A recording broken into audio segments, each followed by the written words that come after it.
everyone, I'm LD and welcome to the LD Tea Show, where I review tea from different tea shops and talk more about tea.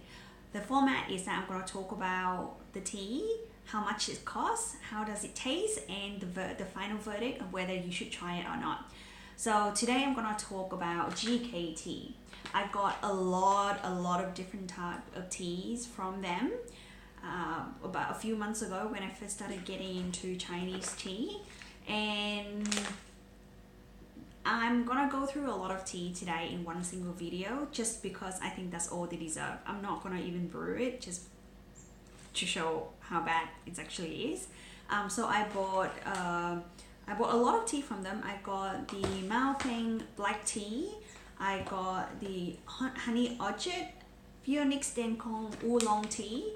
Also got silver needle jasmine tea, which is a very famous white tea. Then also have Lao Cha bright pu'er tea.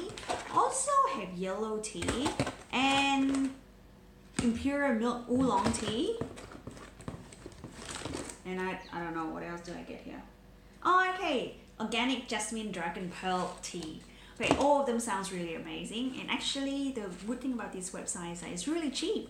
You get tea from China, 50 gram for somewhere between $3 the cheapest to about $15 the most expensive, as comparison to if you go somewhere else in a different website, you see that the same type of tea can cost 5 to 10 times more expensive than what you get here. Let me give you an example. So silver needle, these things here, I got 50 gram from them for I think under $10.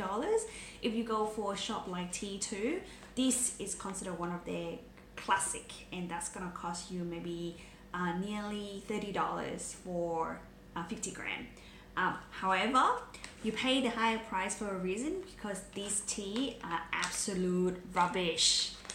That's the only word that I can use to describe it.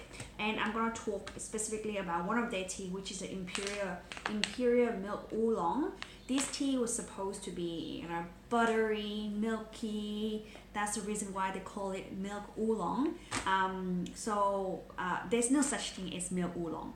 What happened is that they make oolong tea, and in the lower grade oolong they would infuse it with milk flavor, so to make it become milky. So when you actually brew this, yes, you will taste the milk, alright. However, it is really chemical, and you can really taste the medicinal flavor coming from this tea.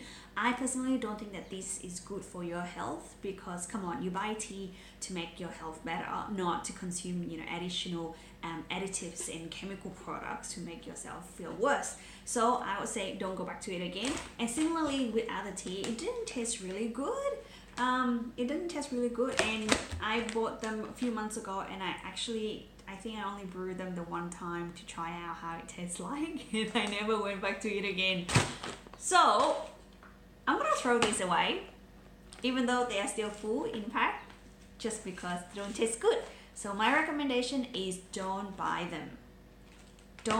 And don't buy personally, I am not going back to GKT to buy tea ever again. There are other sources that are a little bit more expensive, but I think provide really give you the value for money there. Having said that, GKT is actually very good for their gears. Oh no, I don't have the gears here. Oh, I have the gear. For example, I bought this one from GKT at the same time when I bought all of this tea, and I think it was for like $5, and it's actually really good. And so that's a good thing about them. You can't go wrong with gears. You can't go wrong with Gaiwan, or you can't go wrong with whatever tea sampling thing. Yeah, so that's about GKT. Don't buy tea from them, but do buy their gears. Cheers!